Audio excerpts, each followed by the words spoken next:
যে খিলঞ্জীয়াৰ হাতত বন্দুক তুলি দিয়া প্ৰসংগক লৈ মুখ্যমন্ত্ৰীৰ এই মন্তব্য মুখ্যমন্ত্ৰীয়ে কৈছে বন্দুকো লাগিব মাটিও লাগিব বন্দুক নহলে এতিয়া অসমত কিছুমান অঞ্চলত খিলঞ্জীয়া কেনেকৈ জীয়াই থাকিব মুখ্যমন্ত্ৰীয়ে ডাইৰেক্ট টাৰ্গেট কৰিছে দক্ষিণ হালমৰা মানকাছাৰ আৰু বাগবৰ এই তিনিটা সমষ্টিৰ কথা মুখ্যমন্ত্ৰীয়ে কৈছে যে এতিয়া বেদখলকাৰী যি উপদ্ৰৱ বিভিন্ন প্ৰান্তত সন্দেহযুক্ত নাগৰিকসকলৰ যেনেকুৱা ধৰণৰ আগ্ৰাসন নগাঁও ৰাজপথত যেটো হল আমি দেখিলো কুকুৰাঝাৰ যি হল আমি দেখিলো তাত একাংশ সন্দেহযুক্ত নাগৰিকে আমাৰ খিলঞ্জীয়া লোকসকলৰ ওপৰত যেনেকুৱা ধৰণৰ আক্ৰমণ কৰিছে তাৰ পিছতে মুখ্যমন্ত্ৰীয়ে তাৎপৰ্যপূৰ্ণ মন্তব্য কৰিলে মুখ্যমন্ত্ৰীয়ে এটো কথাও কৈছে যে উচ্ছেদ চলিছে তাৰ কাৰণে মাটিৰ কাৰণে উচ্ছেদ চলিছে কিন্তু বন্দুকো লাগিব খিলঞ্জীয়া লোকসকলৰ হাতত বন্দুক দিয়া প্ৰসংগটোত মুখ্যমন্ত্ৰীয়ে কিছুদিন পূৰ্বে মন্তব্য কৰিছিল সমগ্ৰ ৰাজ্যজুৰি এটা প্ৰতিক্ৰিয়াৰ সৃষ্টি হ'ল সকলোৱে কৈছিল বিশেষকৈ গৌৰৱ গগৈ অখিল গগৈ AIDF আমসুকে ধৰি বিভিন্ন দল সংগঠনে মন্তব্য কৰিছে যে ৰাজ্যবাসীক সুৰক্ষা দিয়াত ব্যৰ্থ হৈছে এজন মুখ্যমন্ত্ৰী ডক্টৰ হিমন্ত বিশ্ব শৰ্মা তাৰ কাৰণে তেওঁ এতিয়া খিলঞ্জীয়া লোকৰ হাতত বন্দুক তুলি দিব বিচাৰিছে যাৰ পিছত আৰু এটা ভয়ংকৰ পৰিস্থিতিৰ সৃষ্টি হোৱাৰ আশংকা আছে যদি বন্দুকৰ অপব্যৱহাৰ হয় তেন্তে তাৰ কাৰণে কোনে দায়িত্ব ল'ব তেনেকুৱা ধৰণৰ মন্তব্য কৰিছিল আৰু বিশেষকৈ গৌৰৱ গগৈ এটা মন্তব্য কৰিছিল যে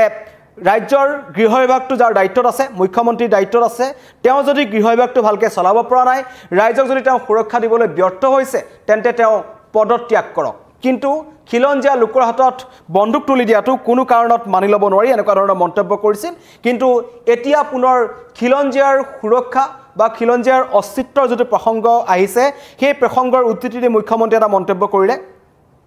মাটিও লাগিব বন্দুকো লাগিব আৰু নহলে দক্ষিণ হালমৰা মানকাছাৰ বাগবৰ আদি অঞ্চলত অসমীয়া মানুহ কেনেকৈ থাকিব খিলঞ্জীয়া লোক কেনেকৈ জীয়াই থাকিব তেওঁলোকক বন্দুকৰ প্ৰয়োজন আছে বুলি মুখ্যমন্ত্ৰীয়ে মন্তব্য কৰিলে আৰু লগতে মুখ্যমন্ত্ৰীয়ে কৈছে যে খিলঞ্জীয়া লোকসকলৰ অঞ্চলসমূহত থকা যিবোৰ অঞ্চলত আগতে কেৱল খিলঞ্জীয়া লোক আছিল সেই অঞ্চলসমূহত এতিয়া লাহে লাহে ইমানেই বেদখলকাৰী বৃদ্ধি পাবলৈ ধৰিছে বিভিন্ন অঞ্চলৰ পৰা বিশেষকৈ নামনি অসমৰ আৰু মধ্য অসমৰ পৰা যোৱা একাংশ সন্দেহযুক্ত নাগৰিকে যিসকলক বেদখলকাৰী আখ্যা দিয়া হৈছে কাৰণ তেওঁলোকৰ মাটি আছে মাটি থকাৰ পাছতো তেওঁলোকে নতুন অঞ্চলসমূহত গৈ মাটি দখল কৰি বহি লৈছে যেটো আমি উৰিয়াম ঘাটত দেখিলো যেটো আমি শিৱসাগৰৰ চিন্তামণিগড়ত দেখিলো যেটো আমি নেঘেৰি বিলত দেখিলো নেঘেৰি বিলৰ ভিতৰত 30-40 লাখ টকাৰে নিৰ্মাণ কৰা একোটা ঘৰৰ ওপৰত বুলডোজাৰ পৰিল প্ৰশ্ন উত্থাপন হ'ল 30-40 হাজাৰ টকা দি যদি ঘৰ নিৰ্মাণ কৰিব পাৰে তেন্তে এডোখৰ মাটি তেওঁলোকে কি কাৰণত ক্ৰয় কৰিব নোৱাৰে হেতু এটা ডাঙৰ প্ৰশ্ন বনাঞ্চলৰ মাটিত 30-40 হাজাৰ টকাৰ তেওঁলোকে ঘৰ নিৰ্মাণ কৰিছিল কিন্তু তাৰ এখন বিপৰীত ছবি আমি দেখুৱাইছো তেওঁলোকে নিজকে গৰাখহনীয়াত তেওঁলোকৰ মাটি গৈছে ঘৰ বেটি উছন হৈছে বুলি কৈ তেওঁলোকে প্ৰথমতে আহে বহি লয় আৰু সেই অঞ্চলত তেওঁলোকে ঠিতাবি পাতি লয় এনেকুৱা ধৰণৰ মন্তব্য আহিছিল কিন্তু মুখ্যমন্ত্ৰীয়ে কৈছে যে কিছুমান অঞ্চলত দক্ষিণ হালমৰা মানকাছাৰ বাগমৰা ধুবুৰী লাহৰীঘাট মৈৰাবাৰী এনেকুৱা অঞ্চলসমূহত 20-25 হাজাৰ সন্দেহযুক্ত নাগৰিক আছে যাৰ মাজত 100 জন খিলঞ্জীয়াই সত্ৰৰ সংৰক্ষণ দি আছে তেওঁলোক আশংকাত আছে তেওঁলোকৰ ওপৰত আক্ৰমণ হ'ব পাৰে আৰু এই লোকসকলে বাৰম্বাৰ আমাৰ সত্ৰ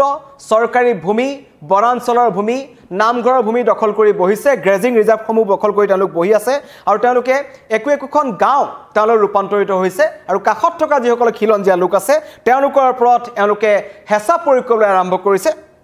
এই খিলঞ্জীয়া লোকসকলৰ বিভিন্ন ধৰণৰ পশুধন তেওঁলোকে চুৰ কৰি লৈ যায় বিভিন্ন ধৰণৰ সা সামগ্ৰী তেওঁলোকে চুৰ কৰি লৈ যায় আৰু পৰৱৰ্তী পৰ্যায়ত এনেকুৱা একাংশ বেদখলকাৰীৰ উৎপাতত তাত থাকিব নোৱাৰা হৈছে একাংশ খিলঞ্জীয়া লোক তেওঁলোক আঁতৰি আহিবলৈ বাধ্য হৈছে মুখ্যমন্ত্ৰীয়ে কৈছে যে আইনৰ গণ্ডিৰ মাজত থাকি সকলো কাম কৰা হ'ব আইনৰ গণ্ডিৰ মাজত থাকি খিলঞ্জীয়াৰ হাতত বন্দুক দিয়া হ'ব আৰু বন্দুক নহলে দক্ষিণ হালমৰা বাগমৰাত কেনেকৈ খিলঞ্জীয়া লোকসকল থাকিব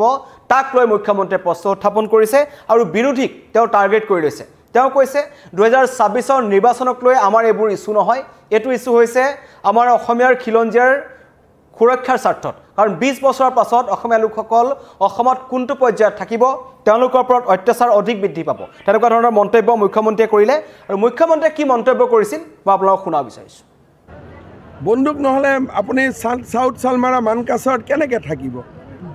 বাগবৰত কেনেকৈ থাকিব আপোনালোকে তাতে গ'লে গম পাব 20-25 হাজাৰ মানুহ ঘেৰি আছে মাজত 100জন মানুহে এখন সত্ৰ লৈ পেলাই বহি আছে তো তেওঁকতো কিবা এটাতো লাগিব না আৰু আমিতো এনেই নিদিওঁ বিচাৰ বিবেচনা কৰিহে দিম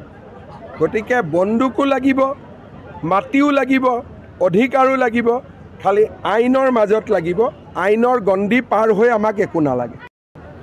বন্দুক নহ'লে আপুনি চাউথ চালমাৰা মানকাছাৰত কেনেকৈ থাকিব বাগবৰত কেনেকৈ থাকিব আপোনালোকে তাতে গ'লে গম পাব 20-25 হাজাৰ মানুহ ঘেৰি আছে মাজত 100জন মানুহে এখন সত্ৰ লৈ পেলাই বহি আছে তো তেওঁকতো কিবা এটাতো লাগিব না আৰু আমিতো এনেই নিদিওঁ বিচাৰ বিবেচনা কৰিহে দিম গতিকে বন্দুকো লাগিব মাটিও লাগিব অধিকাৰো লাগিব খালি আইনৰ মাজত লাগিব আইনৰ গণ্ডি পাৰ হৈ আমাক একো নালাগে মুখ্যমন্ত্ৰীয়ে স্পষ্টকৈ কৈছে দক্ষিণ শালমৰা মানকাছাৰ আৰু বাগবৰ এই তিনিটা সমষ্টিৰ কথা মুখ্যমন্ত্ৰীয়ে কৈছে লগতে কৈছে নামনি অসমৰ ধুবুৰী লগতে মধ্য অসমৰ লাহৰীঘাট ধিং এই সমষ্টিসমূহত যি সংখ্যালঘু লোকসকলৰ দিনক দিনে তেওঁলোকৰ উপদ্ৰৱ বৃদ্ধি পাবলৈ ধৰিছে আমি নগাঁৱৰ মাজমজিয়াত দেখিলোঁ ঢাকাইপট্টিত সেইদিনা যিটো ঘটনা সংঘটিত হ'ল এটা হৰ্ণ বজোৱাৰ কাৰণেই এজন খিলঞ্জীয়া যুৱকৰ ওপৰত আক্ৰমণ কৰা হ'ল পাছত আনিছুৰ ৰহমান নামৰ যুৱকজনক আটক কৰা হ'ল আজি পুনৰ এটা ঘটনা সংঘটিত হৈছে কালিৰ দিনটোত সামগুৰিত এজন সন্দেহযুক্ত নাগৰিকে এজন তিলক দাস নামৰ এজন খিলঞ্জীয়া লোকক আক্ৰমণ কৰিলে এগৰাকী মহিলাৰ শালীনতা হানি কৰাৰ সময়ত তেওঁলোকে তাক বাধা দিবলৈ গৈছিল তেতিয়াই তেওঁ চুৰিৰে আক্ৰমণ কৰিলে এনেকুৱা ধৰণৰ ভয়ংকৰ ঘটনা দিনক দিনে বৃদ্ধি পাবলৈ ধৰিছে আৰু মুখ্যমন্ত্ৰীয়ে কৈছে যে খিলঞ্জীয়াৰ সুৰক্ষাৰ স্বাস্থ্যত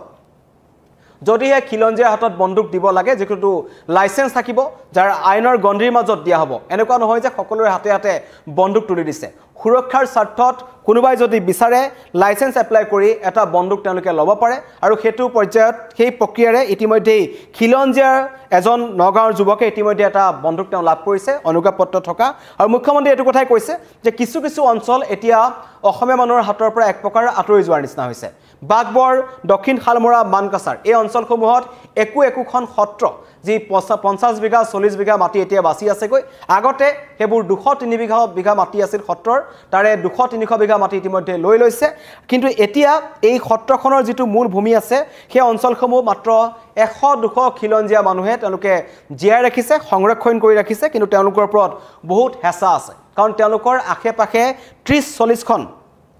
সন্দেহযুক্ত নাগৰিকৰ গাঁও আছে আৰু সেই অঞ্চলসমূহত এই নাগৰিকসকলে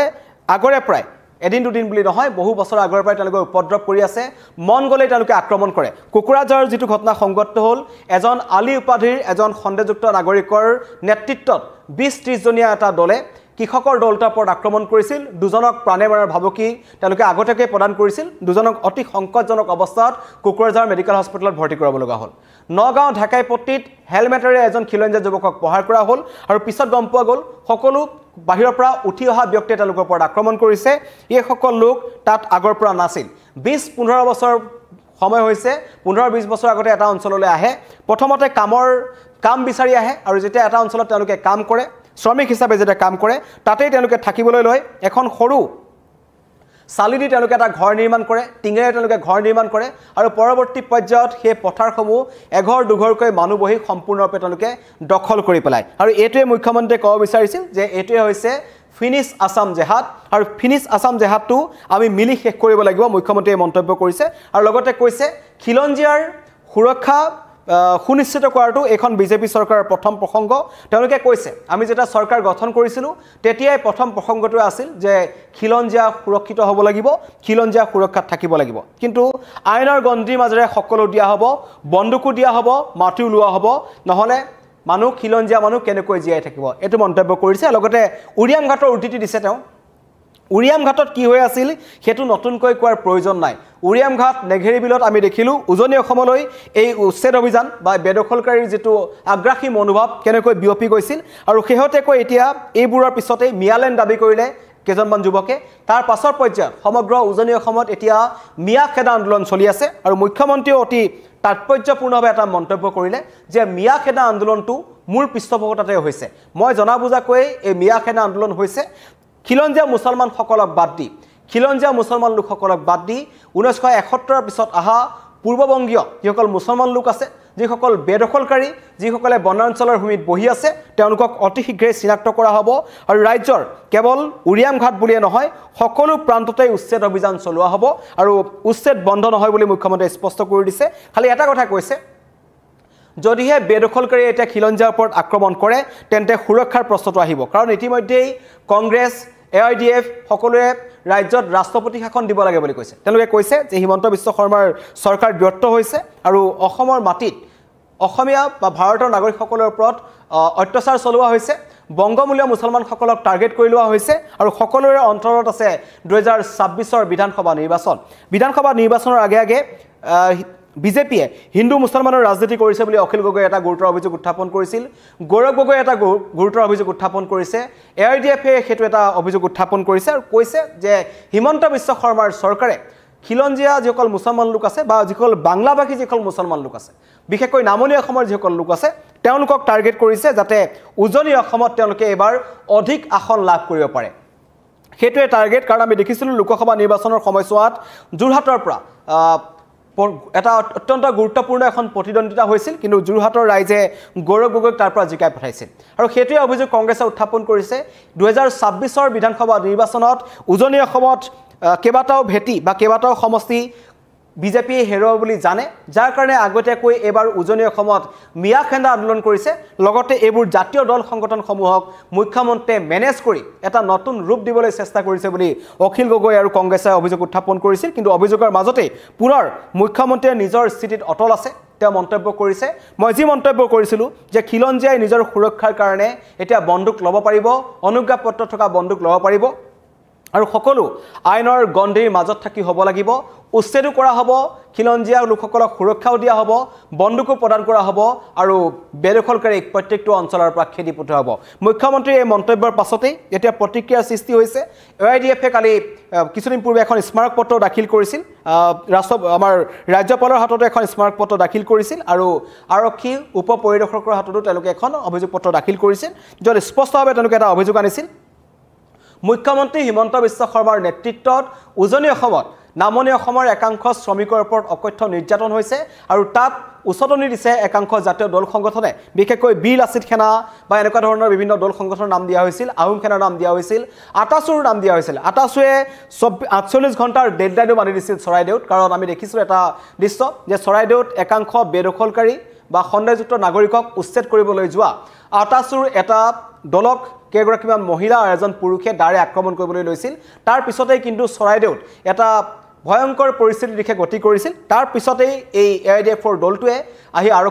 আৰক্ষী সঞ্চালক প্ৰধানক লগ কৰিছিল এখন স্মাৰকপত্ৰ দাখিল কৰিছিল কৈছিল যে এইবোৰ উজনি অসমত বন্ধ হ'ব লাগে আৰু মিয়া খেদা অভিযান যেটো অভিযান চলাইছে সেই অভিযানটো অতি শীঘ্ৰে বন্ধ কৰিব লাগে কিন্তু মুখ্যমন্ত্ৰীয়ে স্পষ্ট কৰি দিলে উচ্ছেদ অভিযান বন্ধ নহয় মিয়া খেদা আন্দোলনো বন্ধ নহয় লাগিলে খিলঞ্জীয়া হাতত বন্দুক দিয়া হ'ব কিন্তু আইনৰ গণ্ডিৰ মাজে ধন্যবাদ